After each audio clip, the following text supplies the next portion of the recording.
আসসালামু আলাইকুম রহমাতুল্লাহ। রাতে ঘুমানোর আগে যদি এই তিনটি আমল আপনি করতে পারেন, ইনশাআল্লাহ আল্লাহ রাব্বুল আলামিন যদি চান তাহলে আপনার কপাল খুলে যাবে, আপনার সংসারে বরকত হবে, সংসার থেকে অভাব অনটন দূর হয়ে যাবে ইনশাআল্লাহ।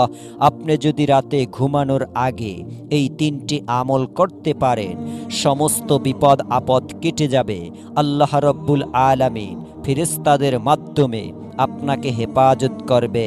যদি আপনি তিনটি আমল করতে পারেন, ইনশাআল্লাহ আপনি রাস্তাঘাটে চলাফেরা করেন, দুর্ঘটনার ভয়ে আছেন, আপনি এই তিনটি আমল করুন, ইনশাআল্লাহ সকল ধরনের বিপদ আপদ দুর্ঘটনা থেকে আল্লাহ রাব্বুল আলামিন আপনাকে রক্ষা করবেন।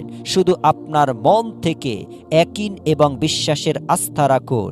আপনি বাজারে ব্যবসা করেন, আপনার দোকান পুড়ে যাওয়ার সম্ভাবনা আছে, আপনি তিনটি আমল করে ঘুমান, আপনার বাজারে হাজার কোটি টাকার ব্যবসা থাকুক, কেউ কোনো ক্ষতি করতে পারবে না, আপনার বাড়িতে আগুন লাগবে না।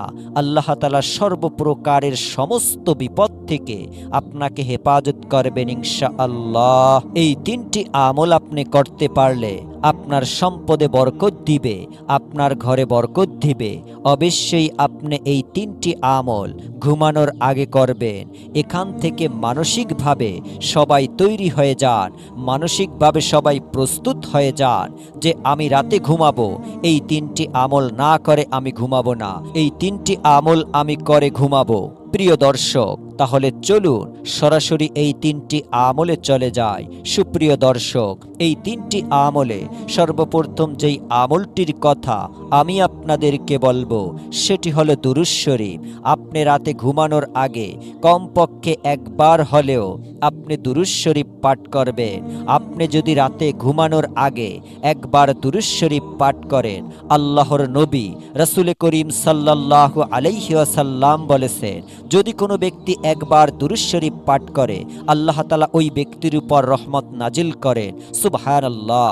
আপনি রাতে ঘুমানোর আগে কমপক্ষে একবার হলেও দুরূদ শরীফ পাঠ করবেন।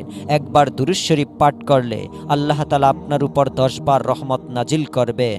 সুবহানাল্লাহ। প্রিয় দর্শক, এই দোয়াটার রহমত আপনাকে সমস্ত প্রকার বিপদ আপদ থেকে বাঁচাবে। শুধু তাই নয়, আল্লাহ রাসূল সাল্লাল্লাহু আলাইহি ওয়াসাল্লাম আরও বলেছেন, যদি কোনো ব্যক্তি একবার দুরূদ পড়ে আমার উপরে, আল্লাহ তাআলা ওই ব্যক্তির 10টি গুনাহ মাফ করে দেন। অর্থাৎ আপনার আমল নামা থেকে আল্লাহ তাআলা 10টি গুনাহ সরিয়ে দিবেন। যদি আপনি দুরূদ শরীফ পড়েন, শুধু এতটুকু নয়, এর মধ্যে সীমাবদ্ধ নয়, আপনি একবার দুরূদ শরীফ পড়লে আল্লাহ তাআলা আপনার আমল নামায় 10টি নেকি দেবেন। শুধু তাই নয়, প্রিয় দর্শক, আপনি যখন দুরূদ শরীফ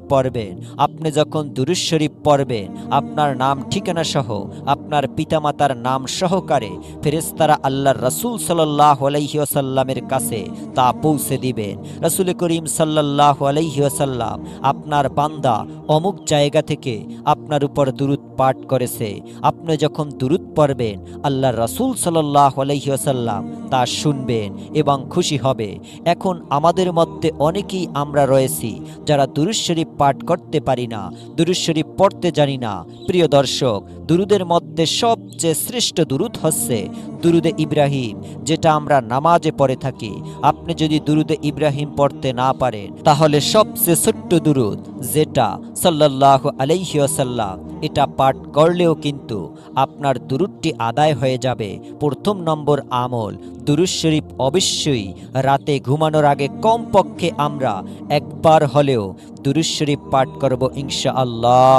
এরপরে দ্বিতীয় নম্বর আমল হলো, আপনি ঘুমানোর আগে সূরা ইখলাস 3 বার পরে ঘুমাবেন। আল্লাহ রাসূল সাল্লাল্লাহু আলাইহি ওয়াসাল্লাম বলেছেন, যদি কোনো ব্যক্তি সূরা ইখলাস 3 বার পাঠ করে, সেজন্য 1 খতম কোরআন খতমের সওয়াব পেয়ে গেল। আল্লাহ রাসূল সাল্লাল্লাহু আলাইহি ওয়াসাল্লাম সাহাবায়ে কেরামদেরকে জিজ্ঞাসা করলো, ও সাহাবারা, তোমরা কি চাও না রাতে ঘুমানোর সময় 1 খতম কোরআন পরে ঘুমাবা? সাহাবায়ে কেরাম রাদিয়াল্লাহু তাআলা আশ্চর্য হয়ে গেলেন যে, ইয়া রাসূলুল্লাহ, কিভাবে সম্ভব, কিভাবে আমরা পারবো এক খতম কোরআন পরে ঘুমাতে? এতে তো সারা রাত শেষ হয়ে যাবে। তখন আল্লাহর হাবিব সাল্লাল্লাহু আলাইহি ওয়াসাল্লাম সাহাবাদেরকে শিক্ষা দিলেন, তোমরা যদি একবার সূরা ইখলাস পড়ো, কোরআন 10 পারা পড়ার সওয়াব পাবে। যদি সূরা ইখলাস 2 বার পড়ো, তাহলে কোরআন 20 পারা পড়ার সওয়াব পাবে। যদি সূরা ইখলাস 3 বার পাঠ করো, তাহলে পবিত্র কোরআনের 30 পারা অর্থাৎ এক খতম কোরআন পড়ার সওয়াব পাবে। এই জন্য সাহাবায়ে কেরামদেরকে রাসূল করিম সাল্লাল্লাহু আলাইহি ওয়াসাল্লাম উৎসাহিত করেছেন যে তোমরা ঘুমানোর আগে তোমরা সারাদিন যখনই মন চাইবে কোরআন খতম করার দোয়া করে তোমরা 3 বার সূরা ইখলাস পড়ো। অন্য একটি হাদিসের মধ্যে এসেছে, যদি কোনো ব্যক্তি 2 বার সূরা ফাতিহা পাঠ করে, প্রিয় নবী সাল্লাল্লাহু আলাইহি সাল্লাম বলেছেন এক খতম কোরআনের সওয়াব পাবে। তাহলে প্রিয় দর্শক, এই সূরা ইখলাস যদি আপনি ঘুমানোর আগে 3 বার পাঠ করেন, আল্লাহ তাআলা আপনার সংসারের মধ্যে বরকত দিবেন, আল্লাহ তাআলা আপনার সম্পদের মধ্যে বরকত দিবে, আল্লাহ তাআলা আপনার জীবনের মধ্যে বরকত দিবেন ইনশাআল্লাহ। একদিন এক সাহাবী প্রিয় নবী সাল্লাল্লাহু আলাইহি ওয়াসাল্লামের দরবারে একদিন এসে বলল, আমার ঘরের মধ্যে খাবার নেই, আমার চলতে অনেক কষ্ট হচ্ছে, আমার অর্থনৈতিক সংকট দেখা দিচ্ছে, আমি কি আমল করব, কিভাবে চলবো? রাসূল করিম সাল্লাল্লাহু আলাইহি ওয়াসাল্লাম তখন ওই ব্যক্তিকে শিক্ষা দিলেন, ও আবু উমামা, তুমি শোনো, তুমি প্রতিদিন ঘুমানোর আগে 3 বার সূরা ইখলাস পাঠ করো, তাহলে আল্লাহ তাআলা তোমার সম্পদের মধ্যে বরকত দিবেন। প্রিয় দর্শক, এই জন্য আমরা সবাই চেষ্টা করব ঘুমানোর আগে কমপক্ষে 3 বার সূরা ইখলাস পাঠ করার জন্য। আমরা যারা সূরা ইখলাস পারি তারা আলহামদুলিল্লাহ, আর যারা না পারেন তারা দেখে দেখে কষ্ট করে হলেও শিখে নিবেন ছোট্ট সূরাটি সূরা ইখলাস। তো আপনাদের সুবিধার জন্য আমি সূরা ইখলাস আপনাদের সামনে একবার উচ্চারণ করতেছি। বিসমিল্লাহির রহমানির রহিম। কুল হু আল্লাহু আহাদ আল্লাহুস সামাদ লাম ইয়ালিদ ওয়া লাম ইউলাদ ওয়া লাম ইয়াকুল লাহু কুফুয়ান আহাদ। তৃতীয় নম্বর আমলটির কথা আমি আপনাদেরকে এখন বলবো, সেটা হলো আয়াতুল কুরসি। আয়াতুল কুরসি হলো সূরা বাকারার 255 নম্বর আয়াত।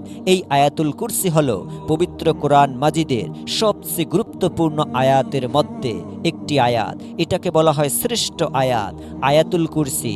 যদি আপনি ঘুমানোর আগে আয়াতুল কুরসি পাঠ করেন, তাহলে আল্লাহ তাআলা আপনার সমস্ত সম্পদ হেফাজত করবেন, আপনার নিজেকেও হেফাজত করবেন, সমস্ত সম্পদের মধ্যে কেউ হাত লাগাতে পারবে না ইনশাআল্লাহ। প্রিয় দর্শক, এই জন্য আমরা ঘুমানোর পূর্বে অত্যন্ত আয়াতুল কুরসি একবার পাঠ করে ঘুমাবো ইনশাআল্লাহ। এতে করে আমাদের সমস্ত সম্পদ নিরাপদ থাকবে। প্রিয় নবী সাল্লাল্লাহু আলাইহি ওয়াসাল্লাম অন্য এক হাদিসে বলেছেন, যদি কোনো ব্যক্তি আয়াতুল কুরসি 5 ওয়াক্ত ফরজ নামাজের পরে সালাম ফিরিয়ে পড়েন, তাহলে মৃত্যু ব্যতীত আর কোনো বাধা থাকবে না তার জান্নাতে যাওয়ার জন্য। মৃত্যু হলে সাথে সাথে সে জান্নাতের আরাম আয়েশ ভোগ করতে থাকবে ইনশাআল্লাহ। অর্থাৎ তার জান্নাতে যাওয়ার জন্য একমাত্র বাধা থাকবে মৃত্যু। এছাড়াও সকল ধরনের বিপদ আপদ থেকে যদি আসান পেতে চান, তাহলে আয়াতুল কুরসি পাঠ করুন। সাথে সাথে ইনশাআল্লাহ আয়াতুল কুরসির উসিলায় আল্লাহ রব্বুল আলামিন আপনাকে সকল ধরনের বিপদ আপদ বালা মুসিবাত থেকে রক্ষা করবেন। প্রিয় দর্শক, অনেকেই আছেন আয়াতুল কুরসি পারে না, তাদের সুবিধার্থে বাংলায় উচ্চারণ সহ স্ক্রিনের মধ্যে আয়াতুল কুরসি দিয়ে দিচ্ছি, আপনারা এখান থেকে মুখস্থ করে নিবেন। আর যারা আমরা পারি আয়াতুল কুরসি দিয়ে, তারা সকলেই বলি আলহামদুলিল্লাহ। প্রিয় দর্শক, ঘুমানোর আগে 3টি আমল আমি আপনাদেরকে আবারও বলে দিচ্ছি। নম্বর 1, দুরূদ শরীফ কমপক্ষে একবার পাঠ করা সবচেয়ে উত্তম, দুরুদে ইব্রাহিম। আর যারা দুরুদে ইব্রাহিম না পারেন তারা সংক্ষেপে পড়ে নিবেন সাল্লাল্লাহু আলাইহি ওয়াসাল্লাম। এরপর 2 নম্বর আমল কমপক্ষে সূরা ইখলাস 3 বার পাঠ করা। 3 নম্বর আমল আয়াতুল কুরসি পাঠ করা। আপনি যদি প্রতিদিন ঘুমানোর আগে এই 3টি আমল করতে পারেন, তাহলে আল্লাহ রব্বুল আলামিন আপনাকে সকল ধরনের বিপদ আপদ থেকে মুক্ত করবেন, আপনার সম্পদ বৃদ্ধি করে দিবেন, ব্যবসায় সফলতা দান করবেন, ব্যবসায় বরকত দিবেন, ঘরে বরকত দিবেন, আপনার সম্পত্তি বৃদ্ধি করে দিবেন ইনশাআল্লাহ। আল্লাহ রব্বুল আলামিন আমাদের সকলকে এই 3টি আমল সহি শুদ্ধভাবে করার তৌফিক দান করুন, আমিন। ভালো থাকুন, সুস্থ থাকুন, আল্লাহ হাফেজ।